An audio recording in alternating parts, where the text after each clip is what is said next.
Just how old is human civilization? It should be clear to anyone who has spent any length of time perusing our channel that the majority of our antiquity, no matter how astonishing, is, according to modern academia, all built by our less capable ancestors, placed considerably more recently within human history. During our extensive research, we have often unearthed overwhelming evidence for an immensely larger human timeline. Additionally, we feel there is strong evidence to suggest that more than one period of prosperity has been experienced in the past. We have realized that this record of past global inhabitancy is merely limited to its resistance to erosion. Put another way, there appears that many past civilizations have come and gone, going back beyond what is now still in existence. The human species, it seems, has outlived the existence of our oldest ruins here on Earth. Many ruins we have explored are now argued as geological formations. This authoritative subjection is merely testament to their immense age, and also begs the question what other ruins may have been lost to erosion. How much older does human civilization actually reach back in time? And just how advanced have past civilizations become? One clue to this answer lays within the ruins themselves. Astonishing feats of engineering that not only indicate a high level of intelligence, but also technological prowess. Extraordinarily refined works, which can still be found in the less inhospitable environments of Earth. One of these lesser shared sites is undoubtedly Varangal. Located within the South Indian state of Telangana, it was predictably once snapped up by our less capable ancestors, possibly claimed as their own, subsequently becoming their capital. Home of the Kakatiya dynasty from the 12th to 14th centuries, this inhabitation, we feel, has then been used regardless of the ancient ruins in question, to age the stone carvings which can be found at the site. Stone monuments carved with such accuracy, skill, and precision that they evade any logical explanation as to how they could have been completed with any of the technologies we know were available to the Kakatiyans, specifically within the 12th century. The site clearly demonstrates tremendous skill and also technological prowess. These stone monuments were clearly not only created to express an artistic message, but they were undoubtedly created to display the creator's capabilities, encapsulated in time, quite possibly for the exact purpose of people like us to recognize them, as they may have with similar ruins that were possibly in existence during their own lifetimes. There is a greatly more interesting and extensively larger story to tell regarding the history of our planet. However, as long as those in power feel inadequate simply saying, "We don't know," ignorance and lies will continue to plague our species. Lake Mead within Nevada, home to the famous Hoover Dam, one of the largest man-made concrete structures on Earth, and what many feel will be the last surviving remnant of our civilization's existence on this planet. Although it is also home to a number of other lesser-known, yet just as astonishing feats of human engineering. Similar to that of the incredible finds we have previously covered, an ancient mine, and although we know it was created for the collection of salt, the date of its creation remains a mystery, with evidential examples of activity within this mine, not only by a now lost civilization, but one that easily predated even that of the Native American himself. As mentioned in the Scientific American of 1926, quote, "Mines were operating in Nevada many centuries before the days of Aurora and Piyush of Virginia City." One of the discoveries made by archaeologists now delving into the ruins of Pueblo Grande. Many centuries is putting it mildly, for the finds show that mining was in progress at the beginning of the Christian era, some 20 centuries ago, and there are strong indications which point to work created at an even earlier period. End quote. Mysterious circular carving, reminiscent of those of Baalbek, Aswan, Bazda Caves, Longyu, etc., are present within the mine, and although it is claimed these were made with stone picks, A true explanation as to the real technology or tools used to liberate this salt is yet to be discovered, yet the reasoning behind such circular carving has seemingly been unraveled by a find at the bottom or oldest parts of the mine. The salt was seemingly isolated in these circular carving marks as they became deeper and deeper. Then the center block of rock salt was believed to have been broken off by hand and taken out by the miners. What is truly astonishing about this mine is its size. Although initial investigations of the cavern were to identify its purpose, this salt mine has since been bought by industries invested in salt production due to its quality. Yet the mystery surrounding how these ancient people discovered this vault of salt, or indeed how they carved their way through an entire mountain in its pursuit, if we assume them to have been primitive in nature and ability, remains an absolute enigma. However, if one were to allocate such feats to a more developed human state, identifying this huge deposit of salt, and indeed the adaptive stone-cutting technologies we feel were clearly used elsewhere, incorporated into this mining process, and explained how they managed to dig to such depths here, and indeed at other astonishing ancient sites the world over, are rather easier to explain. Yet I digress. Regardless of our own suspicions as to how this incredible mine was created, its existence alone, we feel, is proof that those responsible had far more knowledge and capabilities than modern man gives them credit for. It is an incredibly ancient mine, one in which we and indeed many others within our field find incredibly compelling. Jordan, a precious area of our planet with a number of jewels still surviving from what we claim as a lost antiquity.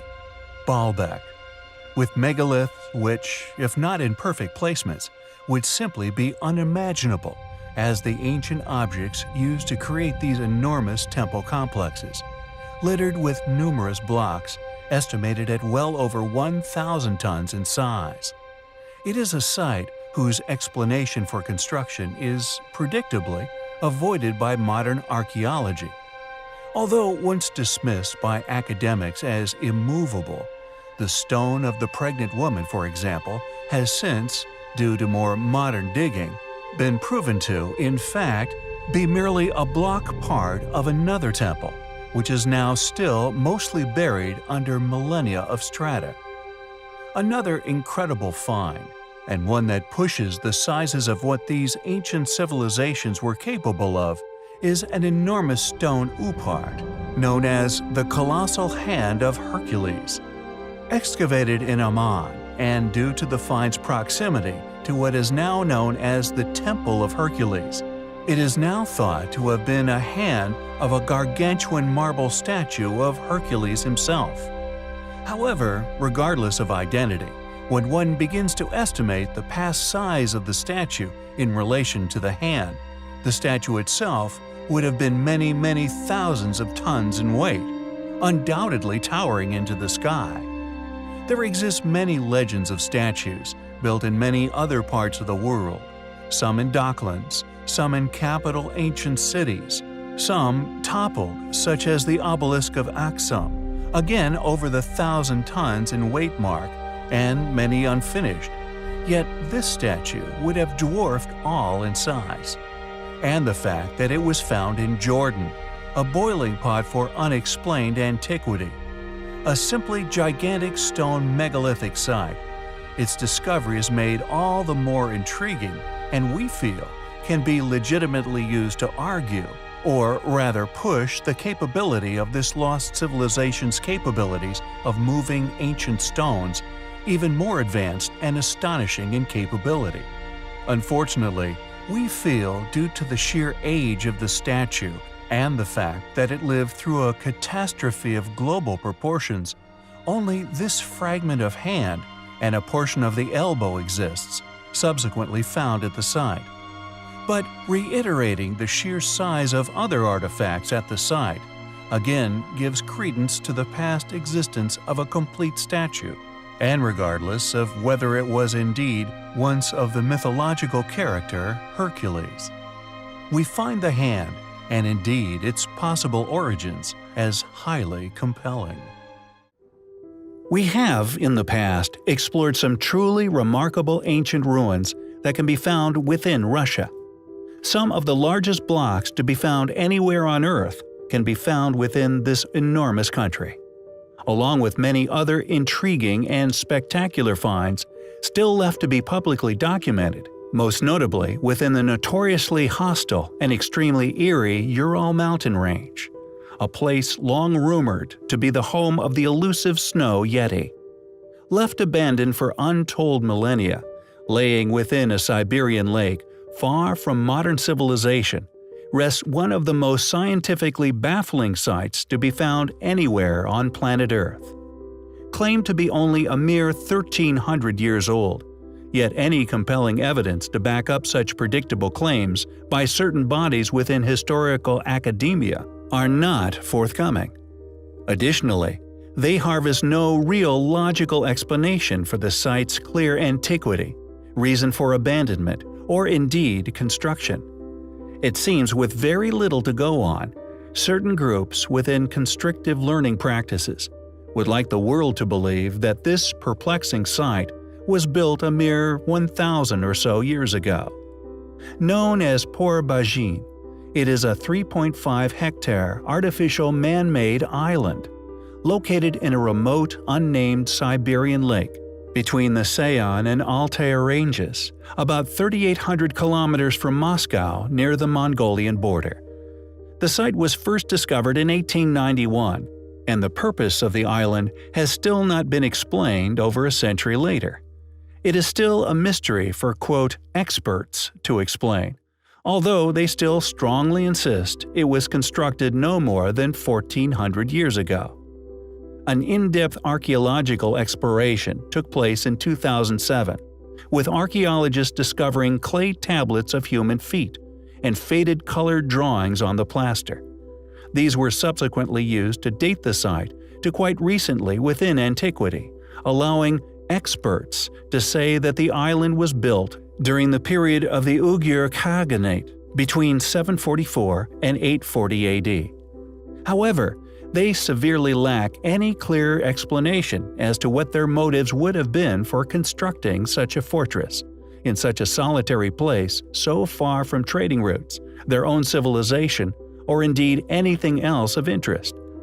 As with many other confusing and as yet unexplained ruins around the world, the archaeological strata most preferred to academia's currently upheld story, in regard to chronological events, will always be preferred, and the controversial and often strong evidential datings are ignored or destroyed.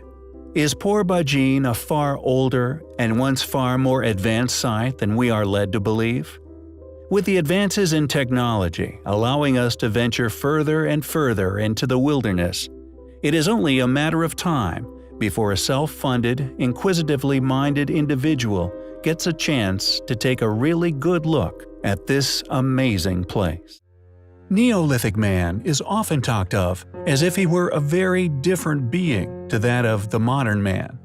Throughout the modern era, a well-funded, close-knit, often aristocratic academia has portrayed Neolithic Man as an illiterate figure, often leopard print toga-wearing, club-wielding, bearded nincompoop, a grubby, forceful, filthy beast who had barely managed to master the art of creating fire, let alone complex language or societal behaviors.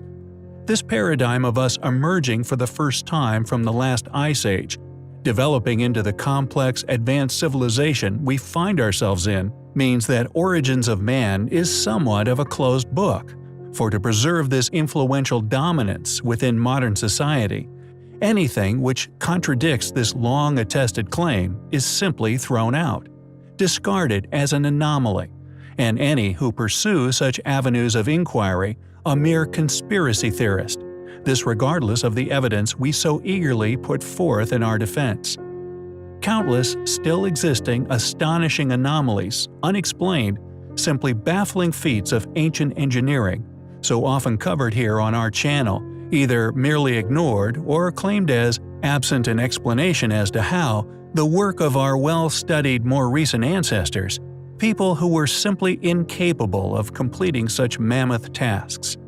Many of these ancient ruins, claimed as more recent achievements, we feel, possess sufficient evidence to support far greater ages littering many said sites, clearly built using far more advanced precision technologies, and Neolithic sites are of no exception. We believe here on the channel that the size of many of these highly eroded prehistoric stone trilithons, and indeed stones contained within many enormous dolmens, are also left by this ancient group.